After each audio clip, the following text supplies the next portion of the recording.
Yang terakhir teman-teman, aplikasi pengembang. Kalau saya bilang ini aplikasinya alat perangnya kita teman-teman. Ini wajib banget kalian install. Yang pertama adalah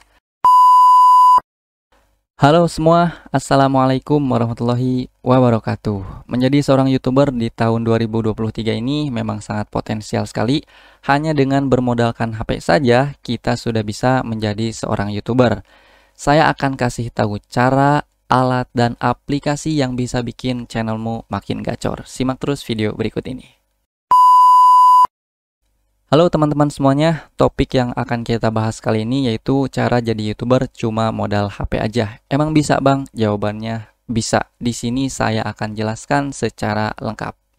Oke, tapi sebelum ke tutorialnya, bagi teman-teman yang baru pertama kalinya ke channel ini, saya sarankan teman-teman subscribe dulu supaya nggak ketinggalan update dan info terbaru seputar tutorial YouTube. Oke teman-teman, mari kita ke pembahasannya. Di pembahasan kali ini akan saya bagi menjadi 3 poin teman-teman. Yang pertama step, kemudian yang kedua alat teman-teman, alat, dan yang ketiga adalah aplikasi teman-teman.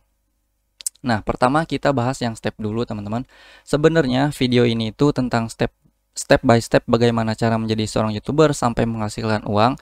Sudah saya bahas di video sebelumnya. Kalau teman-teman belum paham, silahkan tonton video sebelumnya di channel saya. Sudah saya bahas secara ringkat. Nah, di sini saya akan bahas secara singkat aja, teman-teman. Jadi yang pertama, teman-teman sebelum menjadi YouTuber itu, teman-teman harus punya yang namanya niat atau motivasi. Motivasinya entah itu uang, hobi, atau hanya ingin menyalurkan keahlian saja, itu bebas, teman-teman.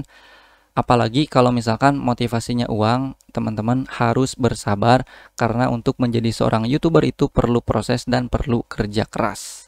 Oke, lanjut aja teman-teman. Yang kedua, tentu saja kita harus yang namanya buat channel YouTube. Nah, di bagian ini teman-teman, saran dari saya, buatlah channel yang spesifik atau ide channelnya, topik channelnya itu hanya bahas satu topik saja. Kenapa? Karena kalau misalkan bahas dua topik atau campuran, nanti itu YouTube akan bingung merekomendasikannya. Contoh di channel teman-teman bahas gaming dan bahas masak. Kedua topik ini tuh kurang relevan teman-teman, kurang berkaitan. Ketika kita buat video gaming disodorkan kepada ibu-ibu yang ingin mencari tutorial masak, maka besar kemungkinan video kita akan diabaikan. Pun sebaliknya, ketika kita bahas video masak, muncul direkomendasikan kepada orang-orang yang cari tutorial gaming teman-teman, maka besar kemungkinan video kita akan diabaikan. Lama-kelamaan video kita akan mati teman-teman. Oke, lanjut yang ketiga teman-teman. Tentu saja setelah kita buat channel, kita harus namanya setting teman-teman. Setting channel YouTube. Setting channel YouTube. Kenapa? Intinya kalau tidak disetting, kita itu tidak akan bisa mendaftar monetisasi. Silahkan masuk dulu ke YouTube Studionya teman-teman. Buka aja Google Chrome kalau kalian pakai HP. Kemudian nanti di pojok kanan atas titik 3 diklik aja. Scroll sedikit ke bawah, centang situs desktop. Nanti tampilannya akan seperti tampilan di komputer. Oke, langsung saja ke menu setelan. Setelah itu kita masuk ke bagian channel. Nah, yang akan kita setting itu adalah di bagian info dasar dan kelayakan fitur. Oke, yang pertama di bagian info dasar, kita setting dulu negara domisili kita, tentu saja di Indonesia. Kemudian di kata kunci atau keyword, masukkan kata kunci sesuai dengan apa yang kita bahas di channel kita. Contoh, saya bahas tutorial YouTube, maka saya tuliskan di sini tutorial YouTube, menjadi YouTuber, cara menjadi YouTuber, dan seterusnya. Sesuaikan dengan topik apa yang kita bahas. Oke, next kita masuk ke setelan kelayakan fitur. Nah, di 3 fitur ini, teman-teman wajib aktifkan semua. Cara aktifkannya silahkan lihat aja di sini, teman-teman. Kenapa harus diaktifkan? Kalau misalkan tidak diaktifkan, kita tidak akan bisa menikmati fitur yang disediakan oleh YouTube di sini. Nah, apalagi kalau misalkan kita tidak mengaktifkan fitur yang ketiga, intinya kita tidak bisa mendaftar monetisasi. Oke, itu secara singkat saja teman-teman. Langsung saja ke poin selanjutnya. Poin yang keempat itu tentu saja teman-teman setelah bikin channel itu harus upload video.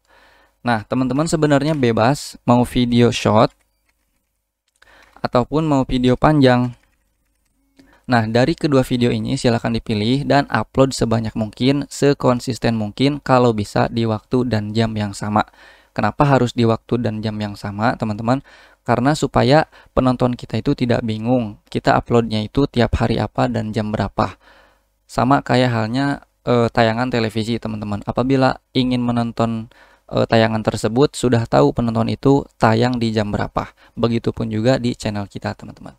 Upload video sebanyak-banyaknya supaya cepat memenuhi persyaratan monetisasi. Syaratnya yaitu teman-teman harus memenuhi 1000 subscriber dan 10 juta view dalam waktu 3 bulan terakhir, teman-teman. Itu syarat kalau misalkan teman-teman upload video short. Nah, sedangkan kalau misalkan syarat untuk video panjang, teman-teman, sama harus 1000 subscriber dan 4000 jam tayang yang valid dalam waktu 12 bulan atau setahun ya, teman-teman. Nah, pertanyaannya gimana kalau misalkan kita upload dua-duanya? Bisa atau tidak? Jawabannya bisa. Nanti persyaratan yang mana terlebih dahulu dicapai, langsung saja bisa mengajukan yang namanya monetisasi. Oke, seperti itu ya, teman-teman. Lanjut poin yang kelima, yaitu daftar YPP, yaitu YouTube Partner Program atau daftar monetisasi. Nah, selama kita daftar monetisasi, channel kita itu akan ditinjau, teman-teman, apakah mematuhi pedoman YouTube atau tidak, intinya melanggar atau tidak. Biasanya, teman-teman, yang ditolak monetisasi itu adalah channel-channel yang kena teguran copyright, reupload video orang lain, backsound atau lagu yang kita gunakan itu mengandung copyright, teman-teman. Maka jauh-jauh hari teman-teman harus buat konten yang original.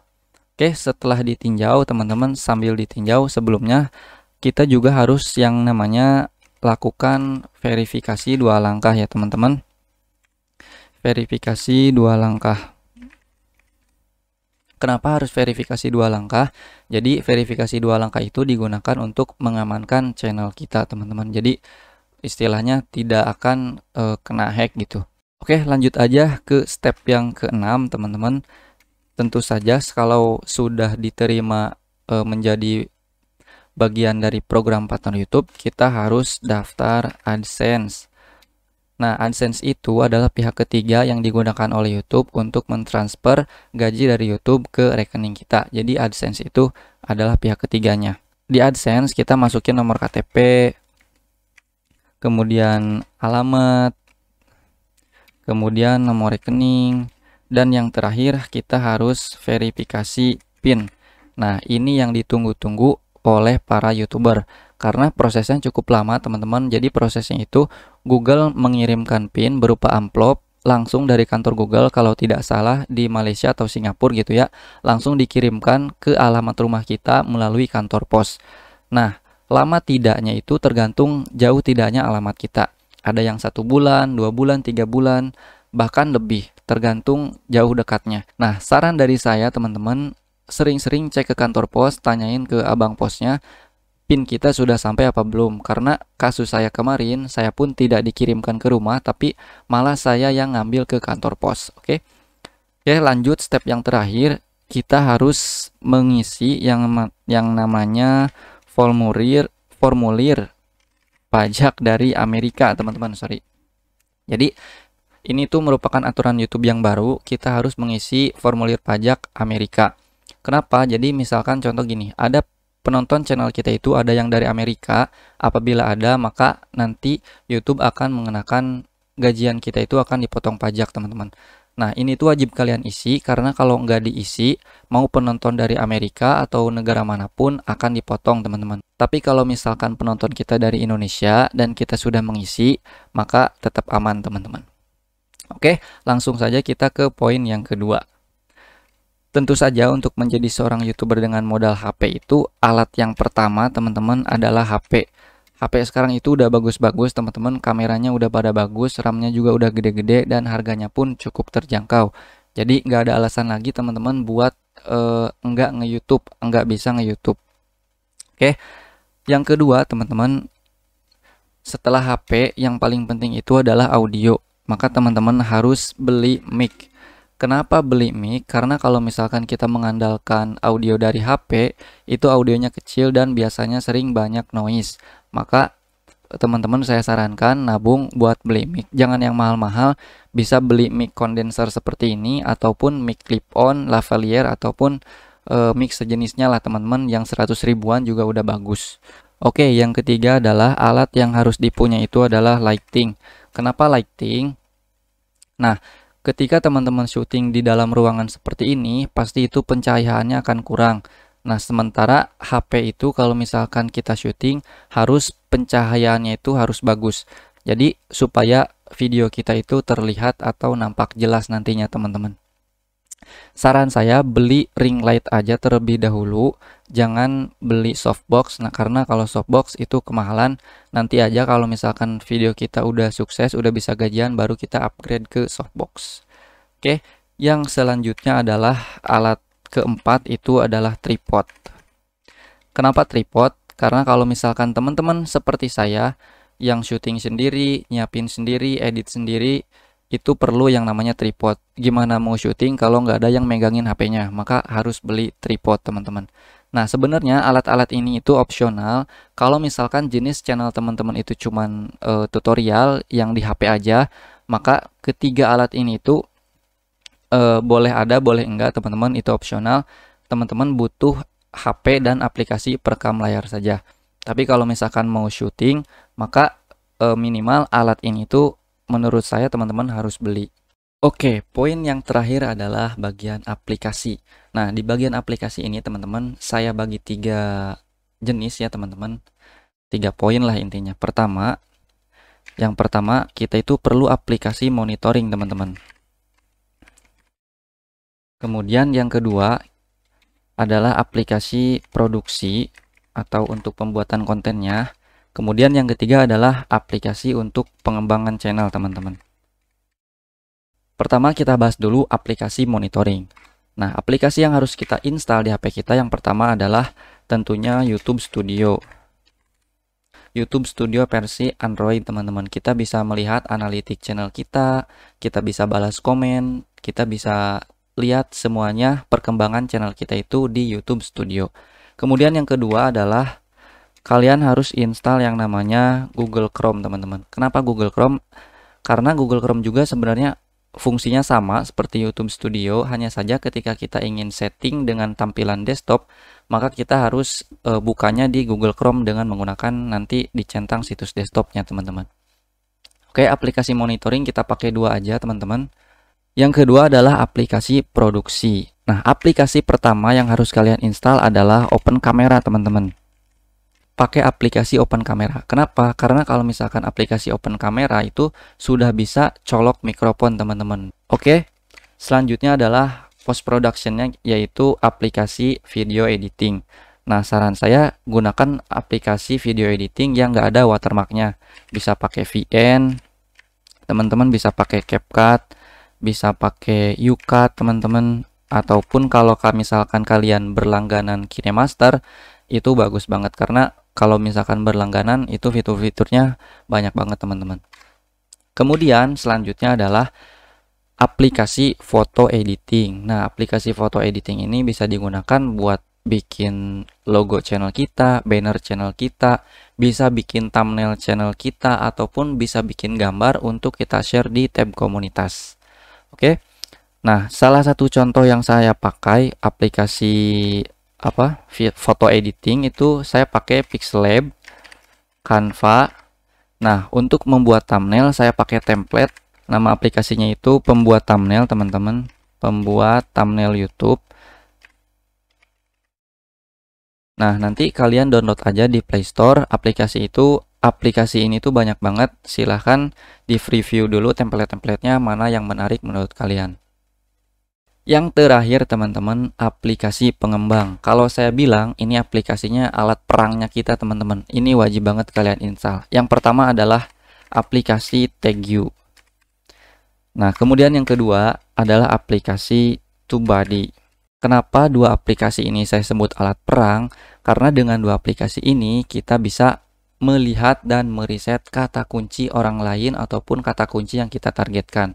Contoh, kita sekarang akan melihat kata kunci yang digunakan orang lain. Kita buka aja YouTube, aplikasi YouTube di HP kita. Kemudian kita pilih video yang akan kita lihat kata kuncinya, teman-teman. Caranya tinggal ketik aja titik 3, kemudian bagikan. Nah, bagikan ke aplikasi TagView. Kita cari dulu aplikasinya. Nah, kemudian TagView, aplikasi TagView ini akan menampilkan kata kunci atau tag yang dipakai oleh video orang lain. Nah, kita tinggal copy aja, teman-teman, dengan mengklik copy all, kemudian buka catatan atau buka notes ya, teman-teman. Pastekan, sementara kita pastekan di sini dulu. Nah, kemudian kita copy salah satu tag. Contoh ini saya copy kata kunci atau tag yang pertama, teman-teman. Silahkan kita copy dulu, kemudian salin. Nah, kata kunci yang sudah kita salin ini akan kita reset di TubeBuddy. Sekarang kita buka aplikasi TubeBuddy-nya. Nah, setelah itu, setelah terbuka, kita langsung aja ke bagian menu, pilih Tag Explorer. Nah, tag yang sudah kita copy tadi, kita paste di sini. Kemudian search. Nah, TubeBuddy ngasih skor yang ke bagian overall, yang skornya 29 ini, teman-teman. Maka kalau misalkan TubeBuddy bilang bad, kata kunci ini itu jelek, teman-teman, alias tidak cocok untuk channel kita. Tidak cocok untuk channel kita, teman-teman. Kenapa tidak cocok? Karena search volumenya rendah, kemudian kompetisinya tinggi, maka hasilnya akan buruk. Kenapa? Karena sudah banyak yang memakai kata kunci ini, teman-teman. Nah, tapi di sini TubeBuddy juga ngasih saran, teman-teman, ngasih kata kunci serupa yang mungkin bisa cocok untuk kita gunakan, teman-teman. Nah, saran saya kita coba aja kata kunci yang disarankan oleh TubeBuddy, apakah hasilnya bagus atau tidak. Caranya tinggal centang aja, kemudian klik titik 3 dan explore di tag. Nah, hasilnya bagus, teman-teman. Lihat di bagian overall, ini hasilnya grid 92. Ini bagus banget, teman-teman, dan kata kunci ini cocok untuk kita gunakan sehingga kita nanti bisa bersaing di halaman pertama pencarian, teman-teman. Ini saya terangkan dulu, teman-teman, kenapa kata kunci ini bisa menjadi grid bagus, karena search volumenya tinggi dan kompetisinya atau competitionnya rendah, teman-teman. Artinya dengan volume pencarian yang tinggi dan tidak banyak orang yang menggunakannya, maka hasilnya akan bagus. Ini itu kesempatan untuk kita bersaing di halaman pertama pencarian. Itu aja sekilas tentang aplikasi pengembangan channel kita, teman-teman. Sebenarnya masih banyak yang harus kita gali dari dua aplikasi ini, tapi mungkin akan saya buatkan videonya secara terpisah, teman-teman. Oke, itu aja sharing dari saya. Semoga video ini bermanfaat. Like dan subscribe videonya. Sekian dari saya. Assalamualaikum warahmatullahi wabarakatuh.